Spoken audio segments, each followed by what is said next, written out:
Почитувани, добар ден! Гледате вести на Канал 8. Општинските изборни комисии ги започнаа активностите за формирање на избирачките одбори, кои ќе треба да учествуваат во спроведувањето на локалните избори закажани за 15 октомври. Политичките партии и другите учесници на изборите пак своите кандидатски листи треба да ги достават до 4 септември. Избирачките одбори што ќе ги спроведуваат локалните избори 2017 треба да бидат комплетирани најдоцна до 25 август, при што нивните членови треба да бидат избрани по случаен избор преку софтверот и базата на работници во јавната администрација со кои располага Државната изборна комисија. До определениот рок во избирачките одбори треба да бидат вклучени 20.866 административци кои ќе ги извршуваат функциите на председатели, заменици, членови и заменици членови на одборите. Податоците за сите потенцијални лица веќе ги доставило Министерството за информатичко општество и администрација, според чиј регистар на вработени во јавниот сектор има 115.729 работници.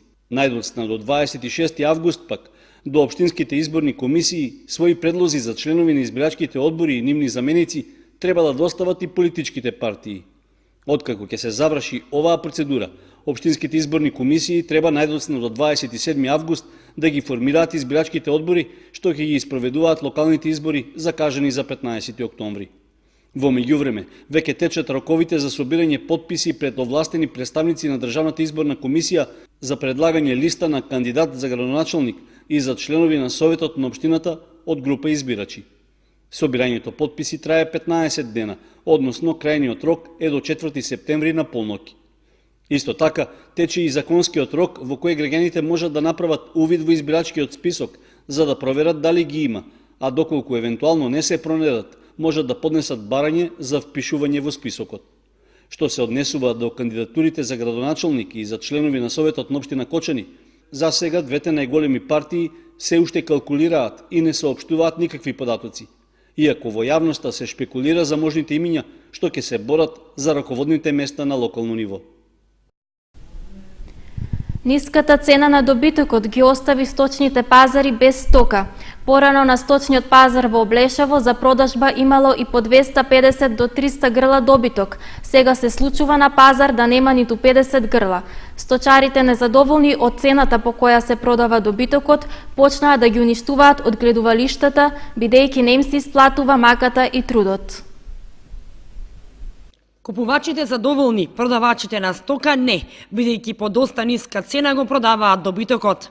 Стока на пазарот засега има, но сточарите голем дел си враќаат назад за друг пазар и не го даваат по ниска цена. Одредени сточари веќе почнаа и да ги уништуваат од гледувалиштата, бидејќи не им се исплатува. Луѓето што продават и е ниска цената. Сточарите мислам со таа цена што ги слушаме тука дека општо не се задоволни. Значи таа е ниска цена за нив.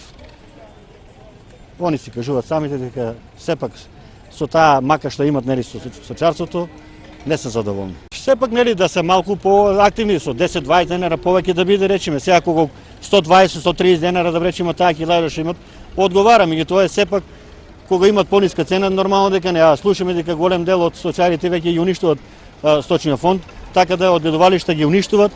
И не знам што ќе се случи догледно време. Значи не е што како што беше понапред.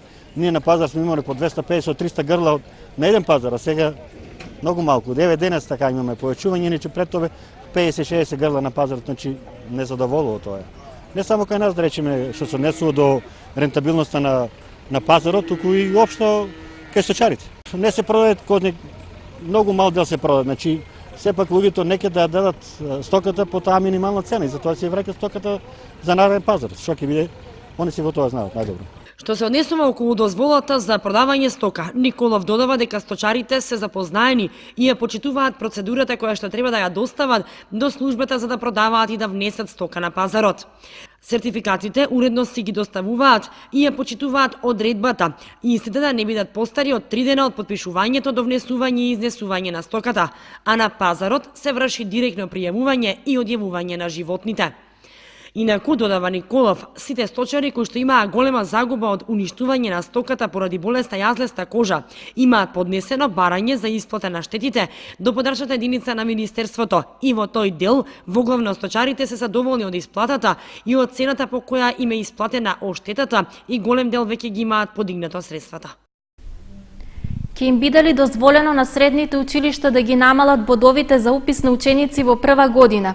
Училиштата бараат, но неизвестно е дали ќе им биде одобрено од страна на Министерството за образование и наука. Вториот уписен рок е на 24 и 25 август.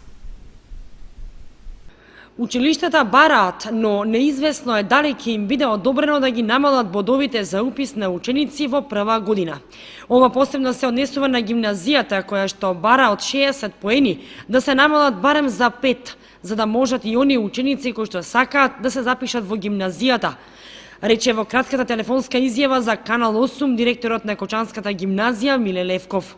Тој додаде дека по завршување на второто пријавување од првиот уписен рок во средните училишта, во гимназиско образование се пријавиле 92 ученици, а од нив запишани се 79, бидејќи тие го исполнуваат критериумот од минимум 60 поени. Во стручното образование пак од пријавени 87 примени се 45 ученици. Во ОСОУ Гошо Викентиев пак во првото пријавување се пријавени 164 ученици во трите струки. Примени се 61 во електроструката, 35 во машинската и 16 во сообраќајната струка. По намалување на бодовите за прием од страна на Министерството за образование, средните училишта се надеваат на зголемување на бројката на примени ученици во вториот уписен рок, кој што е закажан за 24 и 25 август.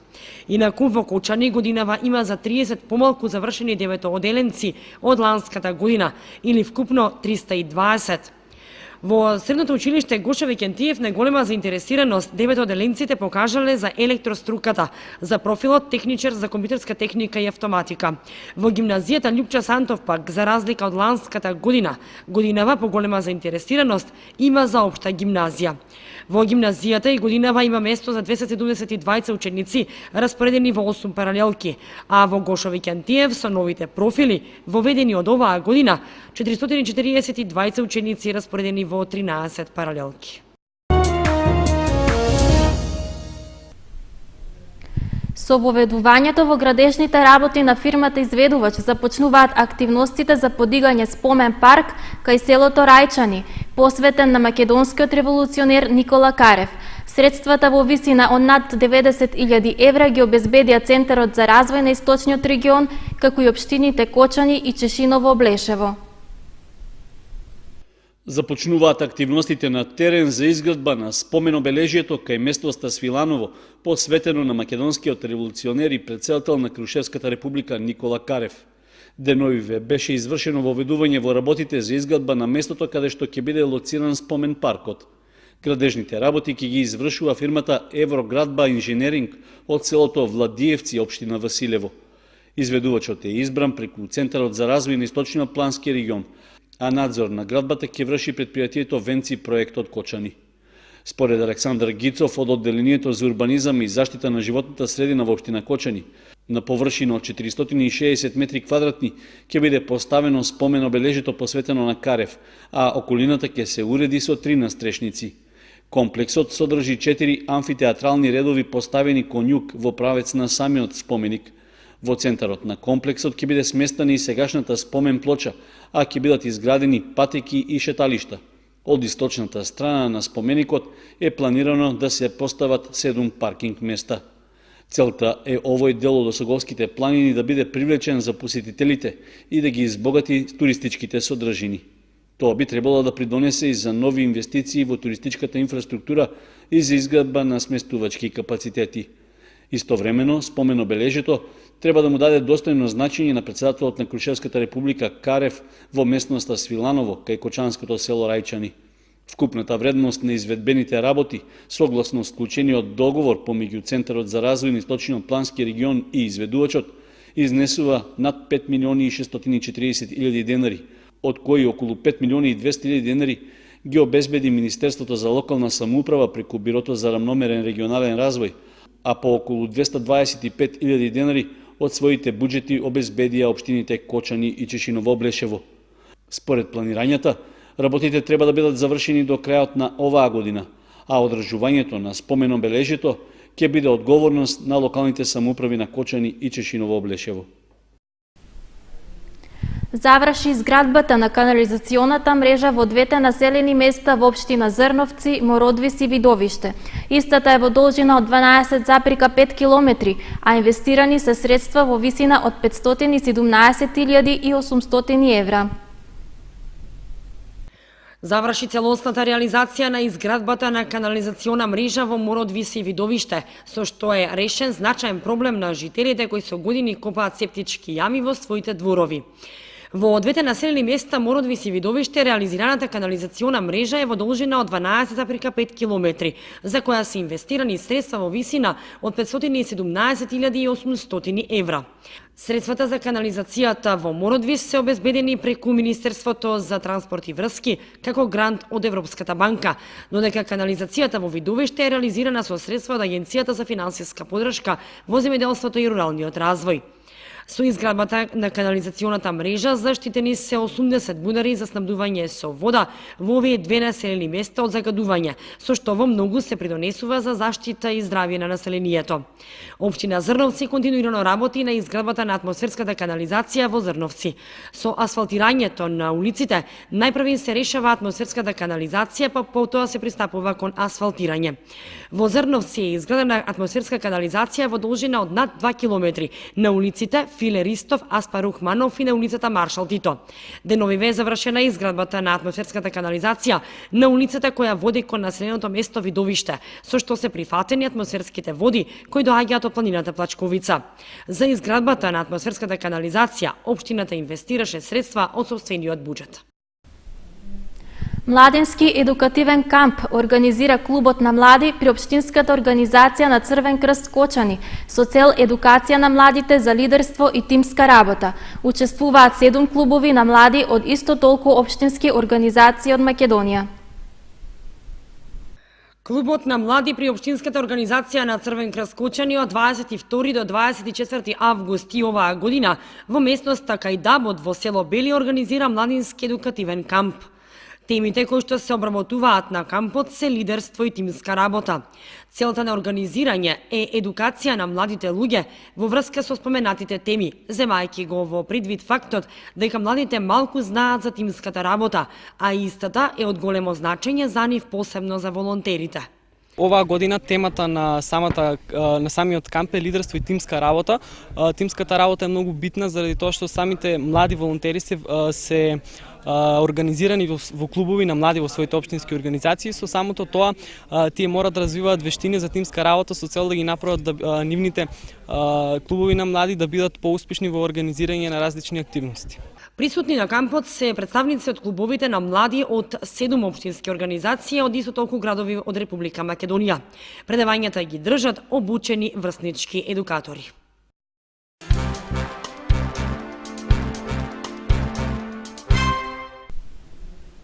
Сдруженијето Павел Шатев организираше флешмоб и спортски игри за најмладите од Кочани, како дел од иницијативата за подигање на раната свест да не се загадува природната околина. Со тоа заврши активностите од летната програма, а наскоро ќе се продолжи со проекти за есенската и зимската сезона. Како дел од проектите што ги реализираат членовите и волонтерите на Сдруженијето Павел Шатев, викендов се одржаа 2 настани за граѓаните на Кочани. Првиот беше турнир во спортски игри за најмладите што се одвиваше на градскиот базен, а вториот настан беше ритмички танц, односно флешмоб, што странските волонтери го реализираа во трговскиот центар. Со овие активности се затвора летната програма, а ќе се продолжи со есенскиот и зимскиот дел од програмата, што на локално ниво се спроведува во соработка со Сдруженијето на лица со телесен инвалидитет, мобилност од Кочани, како и со основните и средните училишта. Учесниците и организаторите на настаните се задоволни од реализираните активности, кои имаа и хумана порака. We are preparing for this dance flash mob. За овој флеш моб се подготвувавме 2 недели, а како и пред една недела кога ја чистевме околината на браната градче, главна наша идеја е да го свртиме вниманието на граѓаните на Кочани дека треба да ја чуваат природната околина. Се надеваме дека преку ваков начин на игра и поставување постери ќе успееме да влијаеме на јавната свест. Сдруженијето Павел Шатев во соработка со Сдруженијето Мобилност и со училиштата во Кочани во текот на летото организираше различни активности за најмладите. Меѓу нив беа и дебати и дискусии за неразлични теми што ги интересираат младите луѓе, потоа разни форми на театар како метод за неформално образование, спортски активности, курсеви по странски јазици, школа за танци, јога за почетници, креативни работилници, работа во мултикултурни групи, работилници за човекови права, чистење на браната градче од црст отпад и слично.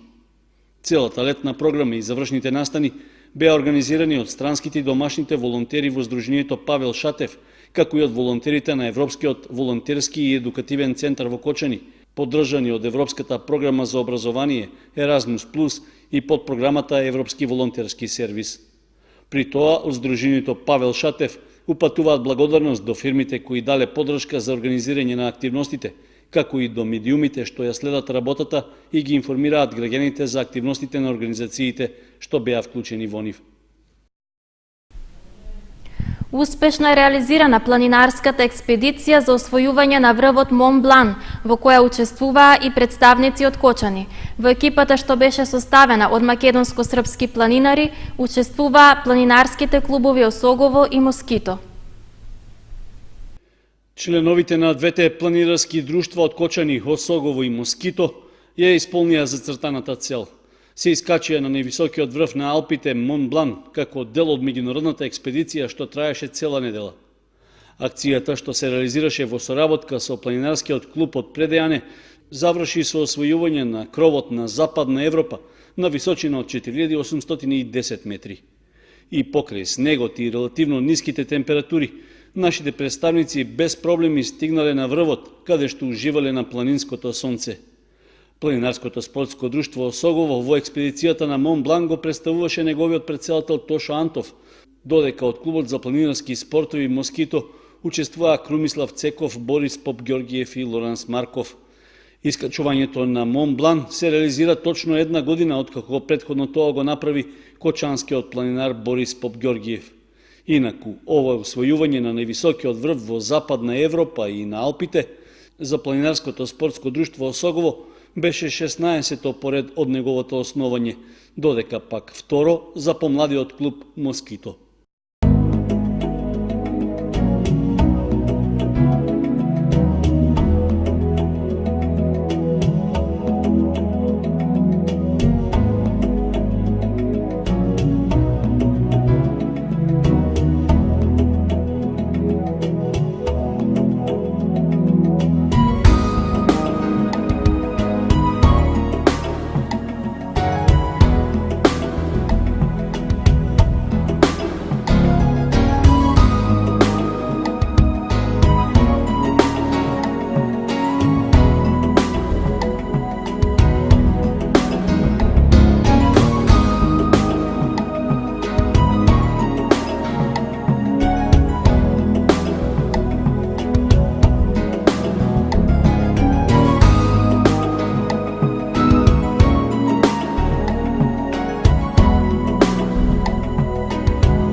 Со информацијата за времето го завршуваме денешното издание на вестите.